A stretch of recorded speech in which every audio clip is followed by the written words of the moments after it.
మీరేమో చూస్తుండడానికి అర్బన్ బాయ్లా ఉన్నారు. ఎక్కడ మీది? సార్ హైదరాబాదే సార్. హైదరాబాదేనా? సార్ నేను చిన్నప్పుడు దోమలగూడలో, కాచిగూడలో పెరిగా. సో ఈ ఏరియాస్లో బస్తీల్లో అక్కడ ఇక్కడ ఇంట్లో గొడవలు బాగా అయ్యాయి సార్. ఇంట్లో గొడవలు నాకు నచ్చేవి కాదు. సో బయటకు పోయి బస్తీలో చెప్పులు అప్పుడప్పుడు మర్చిపోయి చెప్పులు అప్పుడప్పుడు చినిగిపోయిన వేసుకొని వెళ్ళి బస్తీ వాళ్ళతో ఫ్రెండ్షిప్ చేసి వాళ్ళతో క్రికెట్ ఆడా. బస్తీస్లో ఒక స్పెషాలిటీ ఉంటుంది సార్. వాళ్ళ లైఫ్లో ఎన్ని బాధలు ఇష్యూస్ ఉంటాయంటే డిప్రెషన్కి వాళ్ళకి ఎక్కువ టైం ఉండదు, యాక్షన్కి ఎంజాయ్మెంట్కి టైం ఉంటుంది.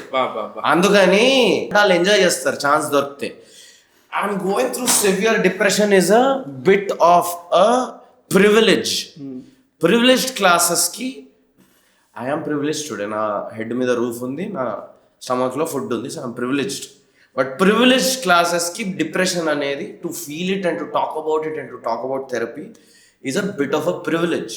సో ప్రివిలేజ్ లేని క్లాసెస్ ఏం చేస్తారంటే వాళ్ళు హ్యాపీ ఉంటుంది, because they don't have any other option. వాళ్ళకి నెలాఖరికి తెలియదు ఏం చేయాలో, ఈఎంఐ ఎట్లా కట్టాలో తెలియదు. సో వాళ్ళు ఎంజాయ్ చేస్తూ ఇంట్లో గొడవకి ఎక్కువ టైం ఉండదు, గొడవ అయినా తొందరగా రికవర్ అయిపోయి తొందరగా వెళ్ళి క్రికెట్ ఆడేటోళ్ళు వాళ్ళు. సో అక్కడ వాళ్ళతో క్రికెట్ ఆడుతూ వాళ్ళతో ఫ్రెండ్షిప్ చేసుకొని వాళ్ళ లైఫ్ని బిహైండ్ ద సీన్స్ చూసాను సార్. చిన్నప్పుడు మా డాడీ డ్రైవరే ఎక్కువ ఫ్రెండ్ నాకు. అందరు ఫ్రెండ్స్లో నా బెస్ట్ ఫ్రెండ్ వాజ్ మా డాడీకి కార్ డ్రైవ్ చేసిన అతను పేరు కిరణ్.